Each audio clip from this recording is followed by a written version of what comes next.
નમસ્કાર દર્શક મિત્રો, આપ નિહાળી રહ્યા છો N24 ગુજરાતી। તો નજર કરીશું આજના મહત્વના સમાચાર પર। વડોદરા ગ્રામ્ય જિલ્લામાં સ્થાનિક સ્વરાજ્યની ચૂંટણી પહેલા પોલીસ એક્શનમાં આવી છે। ગેરકાયદેસર હથિયારો સામે એસઓજી દ્વારા મોટી કાર્યવાહી કરવામાં આવી છે, જેમાં 2 ઇસમોની દેશી બનાવટના તમંચા સાથે ઝડપી પાડવામાં આવ્યા છે।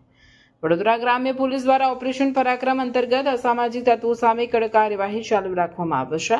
પોલીસ મહાનિરીક્ષક સંદીપસિંહ અને પોલીસ અધિક્ષક સુશીલ અગ્રવાલના માર્ગદર્શન હેઠળ એસઓજી ટીમે પેટ્રોલિંગ દરમિયાન ચોક્કસ બાતમીના આધારે કાર્યવાહી હાથ ધરી હતી। માહિતી મુજબ 2 ઇસમો મોટરસાયકલ પર ગેરકાયદેસર અગ્નિશસ્ત્ર લઈને કુરાલીથી ગણપતપુરા તરફ જઈ રહ્યા હતા, જેના આધારે એસઓજી ટીમે કુરાલી ગામની સીમમાં વોચ ગોઠવી બંને આરોપીઓને ઝડપી પાડ્યા હતા। પકડાયેલા આરોપીઓમાં મોબીનભાઈ મતાભાઈ સિંધી અને અમીનભાઈ હકીમભાઈ ગજુનો સમાવેશ થાય છે। બંને પાસેથી એક દેશી હાથ બનાવટનો તમંચો, મોટરસાયકલ, મોબાઈલ ફોન અને રોકડ રકમ મળી આવી છે। કુલ મુદ્દામાલ કિંમત આશરે 65,990 રૂપિયા હોવાનું પોલીસ દ્વારા જણાવાયું છે। બંને આરોપીઓ વિરુદ્ધ કરજણ પોલીસ સ્ટેશન ખાતે આર્મ્સ એક્ટ હેઠળ ગુનો નોંધવામાં આવ્યો છે અને વધુ તપાસ હાથ ધરવામાં આવી રહી છે। ચૂંટણી પહેલા કાયદો અને વ્યવસ્થા જળવાઈ રહે તે માટે પોલીસ દ્વારા આ પ્રકારની કાર્યવાહી સતત ચાલુ રહેશે।